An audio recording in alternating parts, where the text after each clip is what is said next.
नमस्कार विद्यार्थी मित्रों, आप सभी का हार्दिक स्वागत करता हूं मैं मेरे YouTube चैनल पर। आइए मित्रों, आज मैं बात करने जा रहा हूं कमलेश्वर रचित उपन्यास समुद्र में खोया हुआ आदमी और उसकी समस्या पर। क्योंकि मुझे मेरे दर्शक मित्रों में से ये मांग आई है कि आप समुद्र में खोया हुआ आदमी उपन्यास की समस्या पर कुछ बात करें। तो आइए हम इस वीडियो में उसकी सघन चर्चा करते हैं। इससे पहले मैं ज़रूर चाहूँगा कि आप मेरे YouTube चैनल को अगर सब्सक्राइब नहीं कर पाए हैं तो ज़रूर कर लीजिए, ताकि आपको आने वाले समय में अनेकों ऐसे पढ़ाई के वीडियोस प्राप्त होते रहे। मित्रों, आइए यहाँ पर हम बात करते हैं समुद्र में खोया हुआ आदमी को लेकर। कमलेश्वर जी ने स्वयं लिखा है कि यह उपन्यास आज़ादी के बाद भारत का उपन्यास है।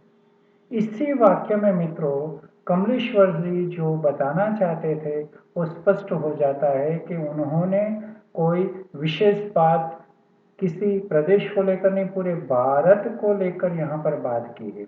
क्यों? क्योंकि आज़ादी के बाद की परिस्थिति में भारत में जो मोहभंग की परिस्थिति आई थी, उसे साहित्यकारों ने अपनी लेखनी के द्वारा अपनी रचनाओं में उद्घाटित किया था। कमलेश्वर जी का यह उपन्यास समुद्र में खोया हुआ आदमी उन समस्याओं को लेकर ही आता है जो शहर की समस्या है। तो सबसे पहले हम देखते हैं कि गांव का टूटना। श्यामलाल अपने परिवार के साथ जिस ट्रांसपोर्ट कंपनी में नौकरी करते थे, वह कंपनी अपनी एक ब्रांच दिल्ली जैसे शहर में खोल रही है और उस ब्रांच में श्यामलाल खुद नौकरी के लिए शहर की ओर आते हैं। सीधी सी बात है कि लोग रोजगार के लिए गांव से शहर में आते थे। कारण था शहरों में ज्यादा रोजगारी प्राप्त हो सकती थी। और वही बात थी कि उस समय के जो ग्राम थे, गांव थे, वो धीरे धीरे करके टूटने लगे थे। क्यों? क्योंकि लोग शहर में वह अपने परिवार को, अपने जीवन को अच्छी तरह से जिंदगी के जीवन को जीने के लिए शहर की ओर प्रयाण कर रहे थे। श्यामलाल ने भी ये किया था। तो यह सबसे बड़ी समस्या इस उपन्यास में हमें दिखाई देती है। तत्पश्चात हम देखें कि जैसे ही श्यामलाल शहर में आते हैं, तो गांव का व्यक्ति जब शहर में आता है तो सीधी सी बात है कि वह तुरंत गांव की उन मुक्तता को लेकर यहाँ पर वह असमंजस की स्थिति में रहता है। वह प्रेम, वह अपनापन, वह अपने लोगों के साथ की बातचीत, उसे सब याद आता है। लेकिन शहर में तो कोई किसी का नहीं होता है। और वहीं से उसके जीवन में शुरुआत होती है महानगरीय जीवन की समस्या को लेकर। और वह समस्याएं हम देखते हैं तो सबसे पहले आती है आंतरिक सभ्यता। शहर का सबसे बड़ा रोग है पड़ोस में कौन रहता है, कोई नहीं जानना चाहता, ना कोई इसके लिए तैयार रहता है। और हर कोई एक दूसरे से जो ताल्लुकात रखते हैं वह भी आंतरिकता के कारण। श्यामलाल अपने परिवार के साथ जब आते हैं दिल्ली जैसे महानगर में, उनको लगता था कि गांव की ही तरह यहाँ पर लोग संबंध स्थापित करेंगे, लेकिन उनकी वह भ्रमणा टूट गई। यहाँ पर उन्होंने देखा कि कई लोग उनके साथ जिस तरह का संबंध रखते थे वह था यांत्रिक सभ्यता का।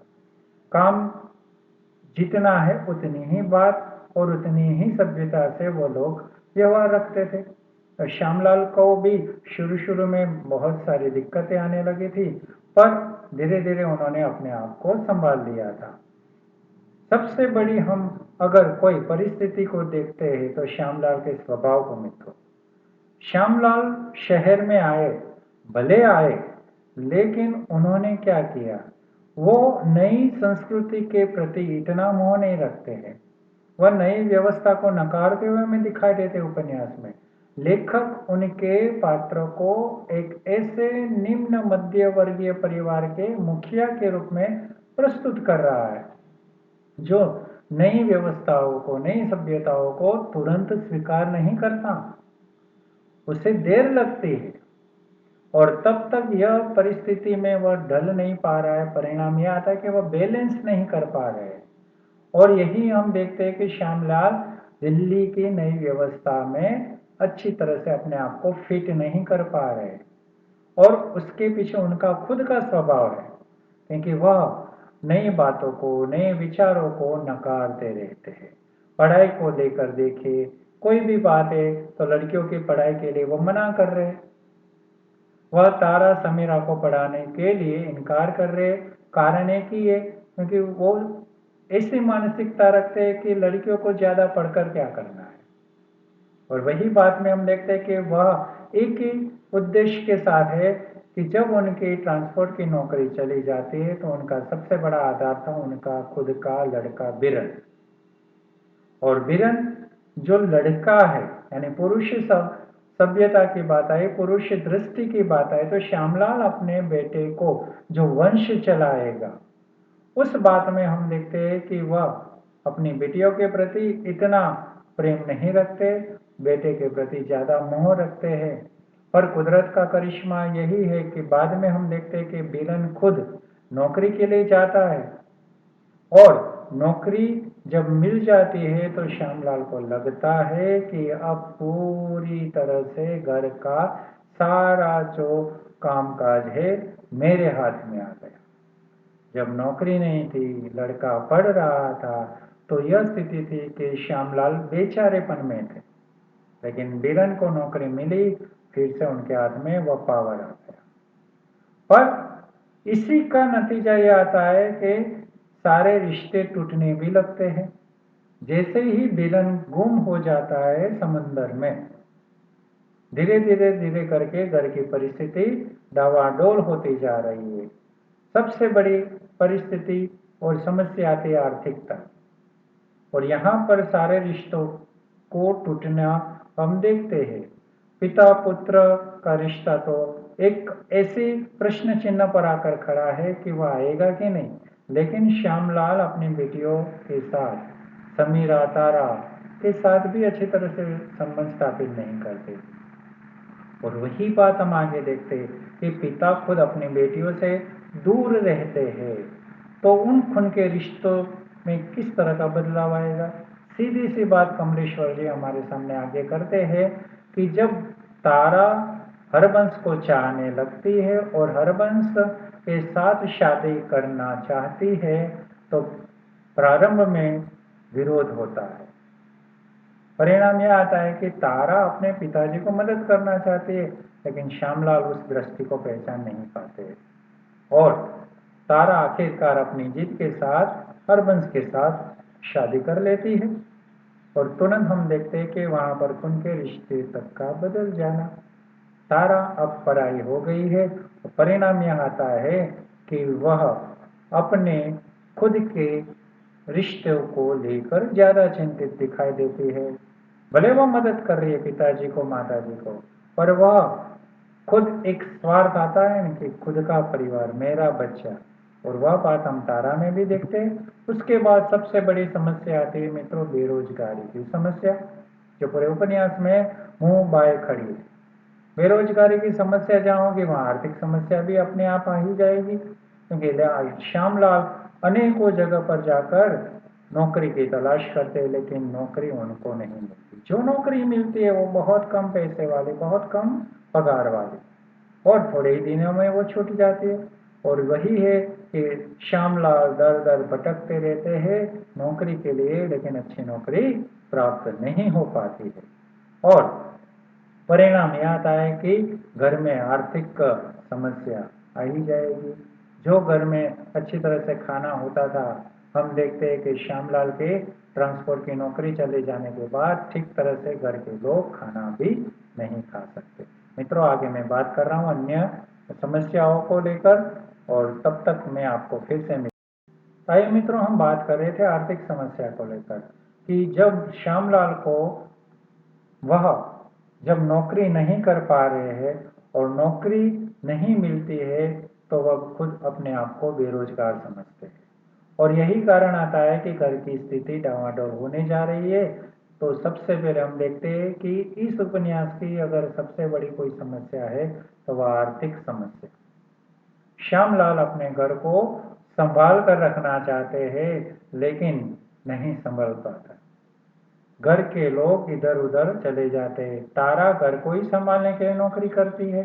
श्यामलाल खुद हरबंश के साथ मिलकर नौकरी करने लगता है कि थोड़ा बहुत वह कामकाज ले आए, उसके बदले में कुछ पैसे मिलते थे। वही खुददार श्यामलाल यहाँ पर अपने आप को परवश सब दिखाई देते हैं।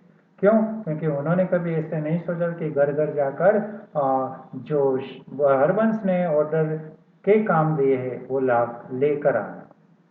तो सबसे बड़ी समस्या में हम देखते हैं कि आर्थिक समस्या और बीरन के गुम हो जाने के बाद घर की स्थिति अत्यंत ही खराब हो रही थी और घर के खर्चे बढ़ते जा रहे थे, क्योंकि सीधी सी बात है कि मित्रों, मेट्रो सिटी के खर्चे ज्यादा होते, अलग से होते हैं और इसी कारण श्यामलाल अपने घर का बैलेंस नहीं कर पा रहे।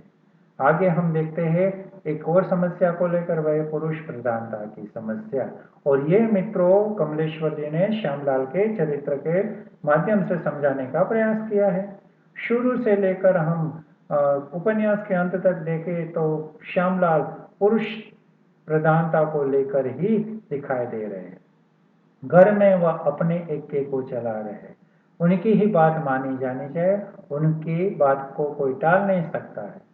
लड़कियों को वह आगे बढ़ने की इच्छा है तो भी बढ़ने नहीं देते हैं। पत्नी रम्मी जो है वह भी पति के स्वभाव को जानती है, परिणाम स्वरूप वह भी पति को समझा नहीं पा रही है। तो श्यामलाल के मन में जो पुरुष प्रधानता है वह भी यहाँ दिखाई देती है।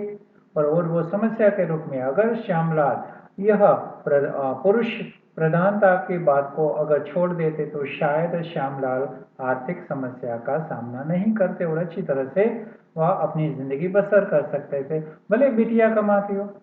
लेकिन भारतीय समाज में हम देखते हैं कि पुरुष प्रधानता अधिक दिखाई देती है। तो कमलेश्वर जी ने इस ओर भी हमारा ध्यान आकृष्ट किया है। और सबसे बड़ी अगर कोई और बात आती है वह है अलगाव, अकेलेपन की समस्या। मित्रों, हम देखते हैं कि उपन्यास के अंत में श्यामलाल का घर बिखर जाता है।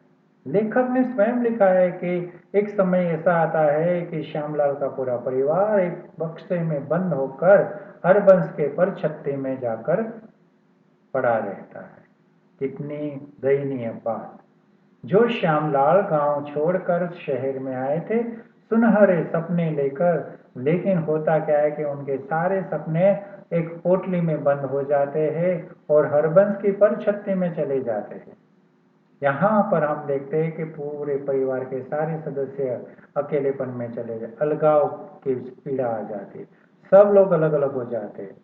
श्यामलाल अब पहले की तरह दहाड़ते नहीं है, क्योंकि वो परवश है, किसी के घर पे पनाह ली है और घर बिटिया का है। तारा माँ को लेकर अपने घर चली आती है।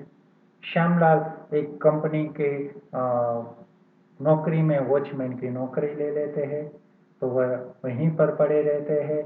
समीरा पढ़ाई के लिए चली गई है, बीरन तो आज तक मिला नहीं है। तो सब लोग अलगाव में चले जाते हैं और श्यामलाल को हम अंतिम दृश्य में देखते हैं कि वॉचमैन की नौकरी करते हैं, देर रात तक पड़े रहते हैं, इधर उधर देखते रहते हैं, खुद अकेला व्यक्ति है।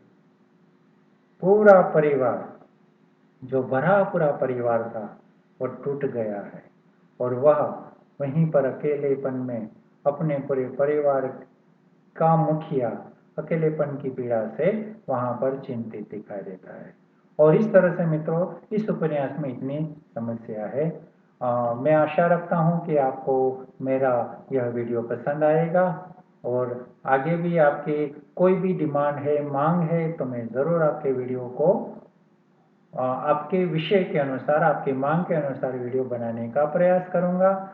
आप लोग मेरे YouTube चैनल पर अभी तक सब्सक्राइब नहीं कर पाए, जो मित्र वो सब लोगों से मैं निवेदन करूंगा कि आप सब्सक्राइब कर ले, शेयर भी करें, ताकि आपके साथ अन्य लोगों को भी मेरे वीडियो के बारे में जानकारी मिलती है। मित्रों, ये जरूर चाहूंगा कि अगर आपको मेरे वीडियो पसंद आते तो लाइक जरूर करें।